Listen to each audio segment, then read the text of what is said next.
ఒకరోజు సభా నిర్వహణ లేకపోవడంతో బీర్బల్ని తీసుకుని మారువేషంలో నగర పర్యటనకి వెళ్లాడు అక్బర్. నగర శివారులో రహదారి పక్క ఓ రైతు దిగులుగా కూర్చుని ఉన్నాడు. ఏమయ్యా అలా దిగులుగా కూర్చుని ఉన్నావు అని అడిగాడు అక్బర్.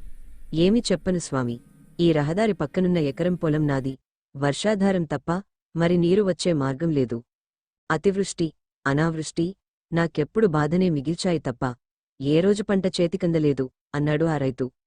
బావుంది, ఓ బావి తవ్వుకోవచ్చు కదా అన్నాడు అక్బర్. బావి తవ్వితే బావుంటుంది కాని నా దగ్గర అంత డబ్బు లేదు. ఉన్నది ఈ 5 వరహాలు మాత్రమే అన్నాడు రైతు.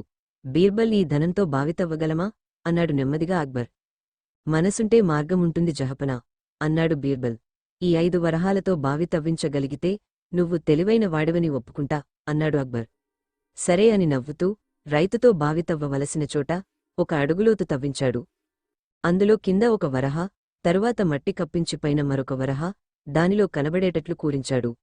ఒక వరహ రహదారిమీద, మరొకటి రైతు పొలంలోకి వెళ్లేవైపు, మరొకటి బావితవ్వ వలసిన చోటికి దగ్గరగా వేయించాడు.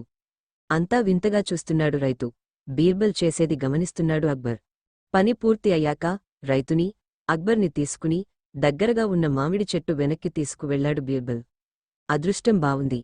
బలిష్టంగా ఉన్న 3 వ్యక్తులు భుజాన పెద్ద మోకులతో ఆ దారిన వస్తున్నారు.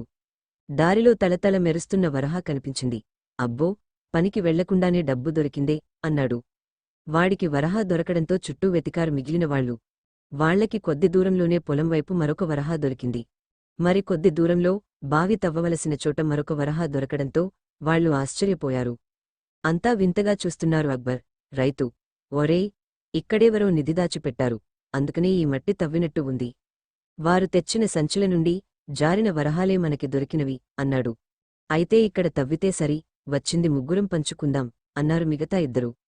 అలా తవ్వడం ప్రారంభించగానే మట్టిలో దాచిన వరహా దొరికింది. వాళ్లు పట్టుదల మరింత పెరిగింది. కొంత తవ్వాక 5వ వరహా దొరికింది. ఆ 3 ఆనందానికి అవధులు లేవు. పలుగు పారలతో లోతుగా తవ్వారు. ఇక నిధిమాట ఏమోగాని నీరు మాత్రం పడింది అక్కడ.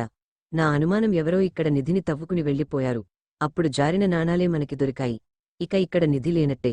పోనీలే, ఈ 5 వరహాలే మనకు ప్రాప్తం. దారిన పోయేవారికి దాహం తీర్చేలా బావి తవ్వాము అనుకుంటూ మోకులు సర్దుకుని వెళ్ళిపోయారు.